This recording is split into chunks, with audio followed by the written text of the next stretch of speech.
Howdy howdy, my name is John, and this video is my week wrap-up for the week ending July 18th, 2020.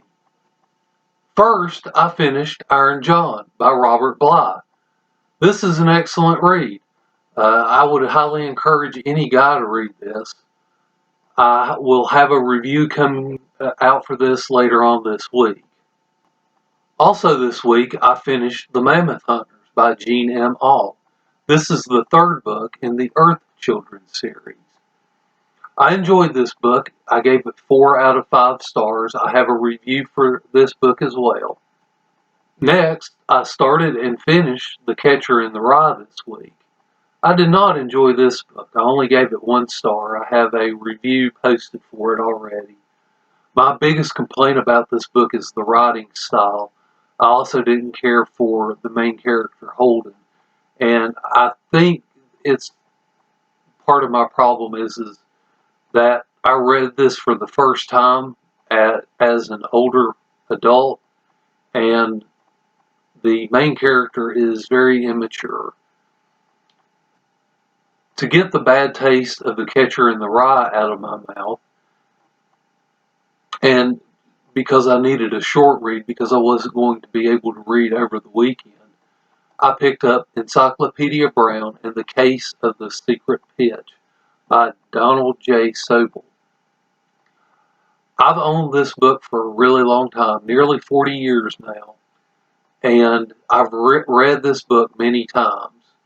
And of course, there's 10 mysteries in this book, and of course I either remembered the solution to each one, or as I read it, I noticed the clue and figured it out. But when I was a kid, I didn't always know the solutions. I couldn't always figure it out because this book does a good job of teaching you little facts. And I wish I could give an example, but that would constitute a spoiler, so I'm not going to do that. But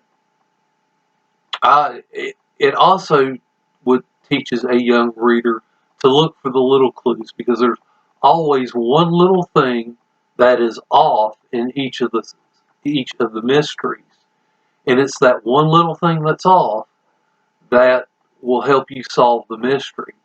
So I highly recommend this for younger readers. I think really any kid that is able to read a small book. I mean, this book isn't very thick. And like I said, there are 10 mysteries, and each mystery is only a few pages at length. The solutions are in the back of the book so that you can read a mystery, look up the solution, and see if you figured it out. So I highly recommend this to younger readers. As soon as they're able to start reading actual books, these are a great book to either read to your children, read with your children, have them practice reading. I really recommend this series of books. I actually gave it 4 out of 5 stars. It's,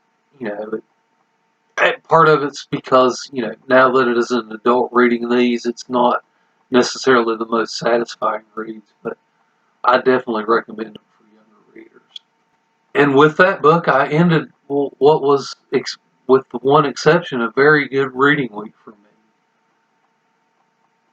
Thank you for watching this video, and I hope you enjoy the rest of your day.